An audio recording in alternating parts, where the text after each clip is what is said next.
के नवनिर्वाचित विधायक अमानतुल्लाह खान के फरार होने के मामले में दिल्ली पुलिस का बयान आया सामने। डीसीपी रवि कुमार सिंह ने कहा, दिल्ली पुलिस को नहीं मिली अमानतुल्लाह खान की कोई भी चिट्ठी, अमानतुल्लाह की तलाश में जारी है छापेमारी।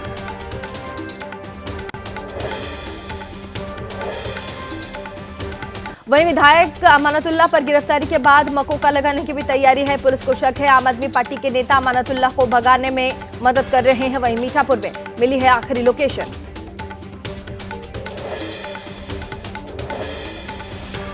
अमानतुल्लाह खान ने दिल्ली पुलिस कमिश्नर को लिखी चिट्ठी लिखने का दावा किया। दिल्ली पुलिस के कुछ लोगों पर झूठे मुकदमे फंसाने का आरोप लगाया। कहा, मैं अपनी विधानसभा में ही हूं, कहीं भागा नहीं हूं।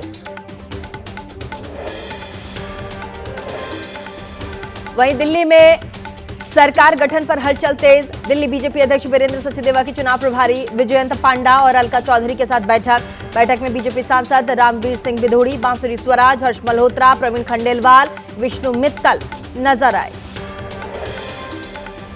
महाराष्ट्र के डिप्टी सीएम एकनाथ शिंदे को शरद पवार ने किया सम्मानित। उद्धव गुट के नेता संजय राउत ने साधा जमकर निशाना। संजय ने कहा, गुगली डालने वाले शरद खुद ही विकेट हो गए, उनसे ये उम्मीद नहीं थी।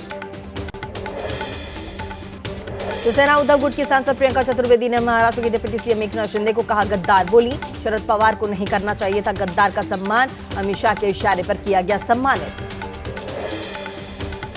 बीजेपी में दूसरी पार्टी के नेताओं की एंट्री पर भड़के निषाद। पार्टी के राष्ट्रीय अध्यक्ष संजय निषाद एबीपी न्यूज से खास बातचीत में कहा, बीजेपी को बर्बाद कर रहे हैं विभीषण। बीजेपी के शीर्ष नेतृत्व से बात करके कांग्रेस, सपा और बसपा से बीजेपी में आए नेताओं को बाहर करने को कहूंगा। वहीं हरियाणा सरकार में कैबिनेट मंत्री अनिल विज ने पार्टी के कारण बताओ नोटिस का जवाब दिया। इंडियाज गॉट टैलेंट के मामले में महाराष्ट्र साइबर पुलिस ने सिद्धार्थ तेवतिया को भी भेजा है समन। सूत्रों के मुताबिक उन सभी जूरी मेंबर्स को समन भेजा जाएगा जो कभी न कभी इंडियाज गॉट टैलेंट शो का हिस्सा रहे हैं।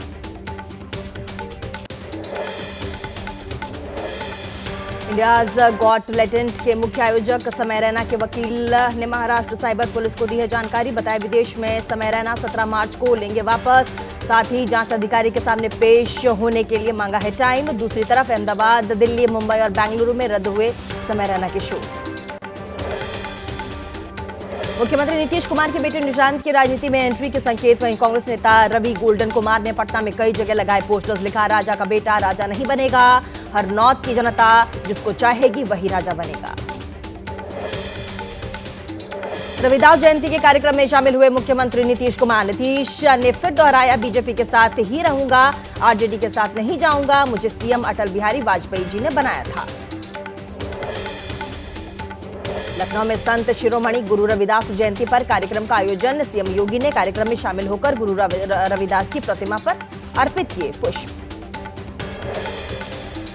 लखनऊ की एमपी एमएलए कोर्ट ने कांग्रेस सांसद राहुल गांधी को जारी किया नोटिस। 24 मार्च को कोर्ट में पेश होने का आदेश। भारतीय सेना पर टिप्पणी को लेकर चल रहा है पूरा मामला। बॉलीवुड एक्ट्रेस दीपिका पादुकोण ने प्रधानमंत्री मोदी के परीक्षा पे चर्चा 2025 के माध्यम से 10वीं 12वीं क्लास के बच्चों से बातचीत की। दीपिका ने बच्चों को तनाव मुक्त रहने के दिए टिप्स। साथ ही अपनी लाइफ के कुछ किस्से बच्चों के साथ साझा किए। जम्मू कश्मीर के उपराज्यपाल मनोज सिन्हा ने सेना, सीआरपीएफ, पुलिस और दूसरी सुरक्षा एजेंसियों के अधिकारियों के साथ हाई लेवल मीटिंग की। एलओसी और भीतरी इलाकों में सुरक्षा स्थिति की समीक्षा भी ली। आईएएफ प्रमुख air chief marshal AP Singh ने एचएएल यानी कि हिंदुस्तान एरोनॉटिक्स लिमिटेड पर उठाए सवाल। बोले, एचएएल पर हमारा भरोसा कम हो गया है क्योंकि कंपनी हल्के लड़ाकू विमान तेजस की डिलीवरी और अपग्रेड में होने वाली देरी को कम करने में सफल नहीं हो पा रही है। लड़ाकू विमान तेजस की डिलीवरी में देरी पर हिंदुस्तान एरोनॉटिक्स लिमिटेड का बयान आया सामने। एचएएल के चेयरमैन डीके सुनील ने कहा, तकनीकी मुद्दों का समाधान हो गया है, आईएएफ को जल्द ही जाएगी डिलीवरी। प्रयागराज महाकुंभ में माघ पूर्णिमा पर स्नान जारी है। दोपहर 12 बजे तक 1,59,00,000 श्रद्धालुओं ने लगाई आस्था की डुबकी। महाकुंभ में स्नान करने वाले कुल श्रद्धालुओं का आंकड़ा 47 करोड़ के पार। माघ पूर्णिमा पर पवित्र स्नान करने प्रयागराज महाकुंभ पहुंचे श्रद्धालुओं पर की गई पुष्प वर्षा। संगम के घाटों पर हेलीकॉप्टर से हुई फूलों की बौछार। प्रयागराज महाकुंभ में सामान उठाने वाली ठेली पर सवार होकर घाट पहुंच रहे श्रद्धालु, बुजुर्ग और बीमार लोगों को पैदल चलने में हो रही काफी परेशानी। ठेली से बुजुर्गों को मिली थोड़ी सी राहत। प्रयागराज महाकुंभ में बड़ी संख्या में पहुंचे श्रद्धालुओं के लिए जगह जगह स्टॉल लगाकर भंडारे का किया गया आयोजन। प्रसाद की तरह श्रद्धालु लाइन में लगकर भंडारे में हो रहे शामिल, मां गंगा के लगा रहे जयकारे। पूर्व भारतीय क्रिकेटर अनिल कुंबले ने परिवार के साथ संगम में लगाई आस्था की डुबकी। बिना वीवीआईपी प्रोटोकॉल ही स्नान करने पहुंचे कुंबले। महाकुंभ की भव्यता, आध्यात्मिक ऊर्जा से विभूत आए नजर। एक्स पर शेयर की कुछ तस्वीरें। यूपी के मुख्यमंत्री योगी आदित्यनाथ ने पावन स्नान पूर्व माघ पूर्णिमा की दी बधाई। कहा, पुण्य स्नान हेतु पधारे सभी। वहीं पुण्य साधु, संतों, धर्मचार्य, कल्पवासियों, श्रद्धालुओं को हार्दिक अभिनंदन। महाकुंभ में माघी पूर्णिमा को लेकर के तगड़े सुरक्षा के इंतजाम। सीएम योगी मॉनिटरिंग रूम में बैठकर लगातार कर रहे निगरानी। आला अधिकारी लगातार मेला क्षेत्र में ले रहे जायजा। महाकुंभ की व्यवस्थाओं का आला अधिकारी लगातार ले रहे जायजा। एडीजी जोन, डीआईजी कुंभ और मेला अधिकारी लगातार कर रहे निगरानी। लोगों से फेक न्यूज पर ध्यान न देने की अपील। माघी पूर्णिमा के अवसर पर त्रिवेणी संगम पर पवित्र स्नान करने के लिए उमड़े लोग। कल से ही महाकुंभ नगर में जुटने शुरू हो गए थे श्रद्धालु। शहर में अब भी लोगों का आना जाना जारी है।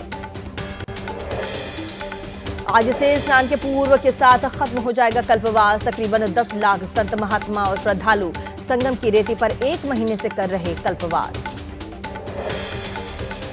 बिहार के नवादा में महाकुंभ में शामिल होने आ रहे श्रद्धालुओं की वजह से रेलवे स्टेशन पर भारी भीड़ संख्या में सफर कर रहे लोग। वहीं साथ में ट्रेन में खड़े होने के लिए भी नहीं मिल रही है जगह।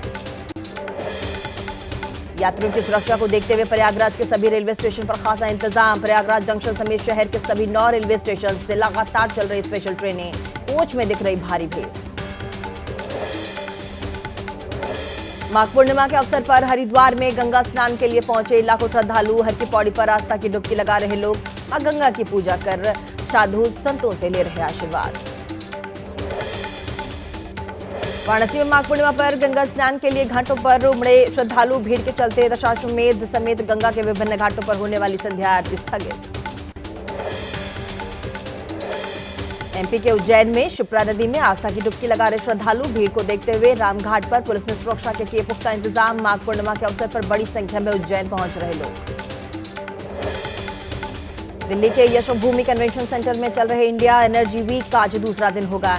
इंडिया एनर्जी वीक के कार्यक्रम में भारत ने आज स्वच्छ रसोई पर मंत्री स्तरीय बैठक की मेजबानी की है। बैठक में अफ्रीका, एशिया के कई ऊर्जा मंत्रियों ने हिस्सा भी लिया। इंडिया एनर्जी वीक में स्वच्छ रसोई पर बैठक में पेट्रोलियम और प्राकृतिक गैस मंत्री हरदीप सिंह पुरी ने कहा, दुनिया में 2.3 अरब लोग अभी भी खाना बनाने के लिए लकड़ी, कोयला और गोबर का इस्तेमाल करते हैं। इसका महिलाओं की सेहत, पर्यावरण पर पड़ता है बुरा असर। हमारा लक्ष्य हर घर तक एलपीजी और बायोफ्यूल्स पहुंचाना है।